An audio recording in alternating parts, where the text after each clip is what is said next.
যে অবস্থা দেখেন, হাজার হাজার পুলিশ প্রোটেকশনের গাড়ি, সার্জিস ভাইয়ের গাড়ি এটা। তাও এখানে ছাত্রদল এভাবে হামলা করছে, 4-5টা গাড়ি, শত শত পুলিশ দেখে দেখে যার তামাশা দেখতেছে। অবস্থাটা দেখেন, আমাদের গাড়িটা তো এ করছে, কিছু হয়নি। তো এটা তো আসলে সভ্য সমাজ হইতে পারে না। এটা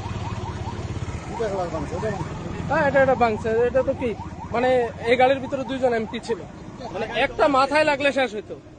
শত শত পুলিশ ছিল, এমনকি জাস্ট কয়েকজন ছাত্র দলের কর্মী। এগুলা কি নির্দেশনা ছাড়া হচ্ছে? আপনারা ভাই ওইখানে আমাদের না থামায় আপনারা টানিয়ে নিয়ে চলে আসছেন। আমরা কি জম্মু কাশ্মীরে আছি? জম্মু কাশ্মীর মনে হয় ওরকম। এটা সার্জিস ভাইয়ের গাড়ি, এখানে মারছে। এটা মহিলা ছিল। আপনাদের আমরা এরকম পুলিশ দোকান ভাই প্লিজ।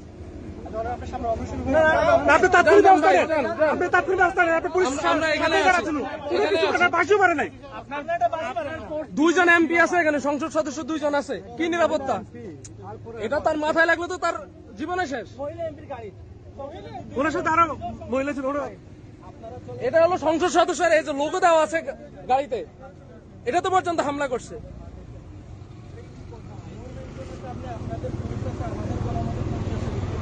এটা তো পর্যন্ত হামলা করছে, তাহলে আপনার হলো কি? আপনারা এখানে শত শত পুলিশ কি প্রোটেকশন দিচ্ছেন?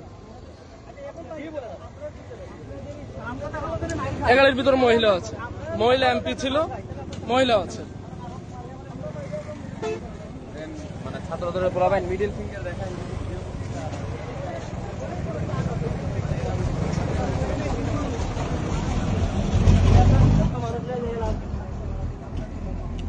আমাদের এতগুলা লোক আমি বুঝলাম না, সবটাই না চলে আসছে। এই যে পুলিশের গাড়ির অবস্থা দেখেন, জাস্ট হলো কি সবাই দেখছে যে হামলা হচ্ছে।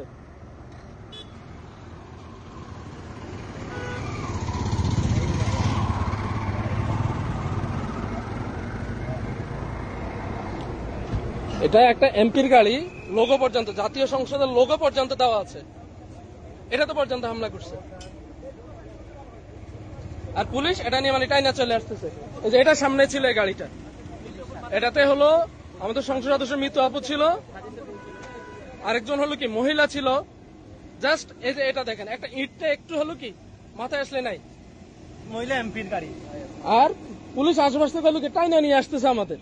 মানে ওখানে সর্বোচ্চ 30-40টা হলো কি, 30-40টা হলো কি সন্ত্রাসী ছিল।